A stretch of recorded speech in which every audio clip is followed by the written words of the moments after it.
Hi hello welcome to JSR media. ఆంజనేయుడి పాత్రలో ఉన్న ఈ ప్రముఖ హీరో ఎవరో తెలుసా?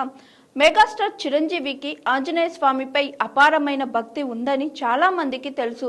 ఆయన జీవితంలో ఆంజనేయ స్వామి ప్రస్తావన చిన్నతనం నుంచే ఉంది. బాపట్లలో ఆయన చదువుకునే రోజుల్లో స్కూల్ పక్కనే ఒక ఆంజనేయ స్వామి గుడి ఉండేది. ఆ గుడిలో రోజు ప్రసాదం పెట్టేవారు. బాల్యంలో చిరంజీవి తన స్నేహితుడితో కలిసి ఆ గుడికి వెళ్లి ప్రసాదం తీసుకునేవారు.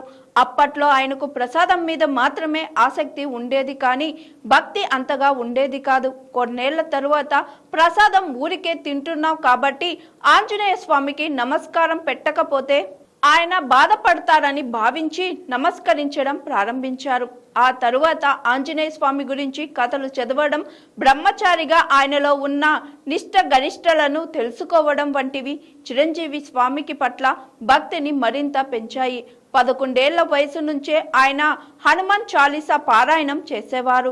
శివశంకర వరప్రసాద్ అనే పేరు కాస్త చిరంజీవిగా మారడానికి కూడా ఆంజనేయ స్వామి ఆశీస్సులు, ఆయన పట్ల ఉన్న భక్తి కారణమని చెబుతారు. చిరంజీవి తన భక్తిని చేతుల్లోనూ చూపించారు. ఆయన పట్ల ఉన్న అపారమైన భక్తి కారణంగానే హైదరాబాద్లోని ఫిలిం నగర్ దేవస్థానంలో ఆంజనేయ స్వామి విగ్రహాన్ని స్వయంగా ప్రతిష్ఠించారు.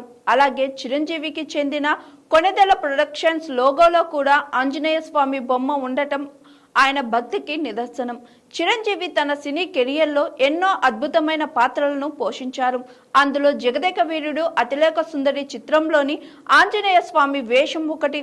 తన ఇష్టదైవం, కులదైవమైన ఆంజనేయ స్వామి వేషాన్ని పోషించాల్సి వచ్చినప్పుడు ఎంత పెద్ద హీరోకైనా మనసులో భయం, సంకోచం కలగడం సహజం. అయితే చిరంజీవి ఈ పాత్రను అత్యంత శ్రద్ధ శక్తులతో పోషించారు. ఆంజనేయ స్వామి వేషాన్ని ధరించేందుకు ఆయన ఎంత శ్రద్ధ తీసుకున్నారో, ఆ వేషధారణకు అవసరమైన మేకప్ ఏ రీతిలో ఉంటుందో అనేది ఆసక్తికరమైన విషయం. ఈ పాత్ర కోసం చిరంజీవి ప్రత్యేకమైన శిక్షణ తీసుకోవడమే కాకుండా ఆంజనేయ స్వామి రూపాన్ని, హావభావాలను అకలింపు చేసుకోవడానికి ఎంతో కృషి చేశారు. ప్రేక్షకులకు ఆ పాత్ర నిజమైన ఆంజనేయ స్వామిని చూపిన అనుభూతిని కలిగించేయాలనే తపనతో ఆయన ప్రతి అంశంపై శ్రద్ధ పెట్టారు. మేకప్ ఆర్టిస్టుతో చర్చించి పాత్రకు ప్రాణం పోసేలా అద్భుతమైన మేకప్ను చేయించుకున్నారు. ఈ పాత్ర కేవలం ఒక వేషం కాదని, తన భక్తికి ప్రతీక అని చిరంజీవి భావించారు. ఈ పాత్రలో ఆయన నటన, అంకిత భావం ప్రేక్షకులను ఎంతగానో ఆకట్టుకున్నాయి.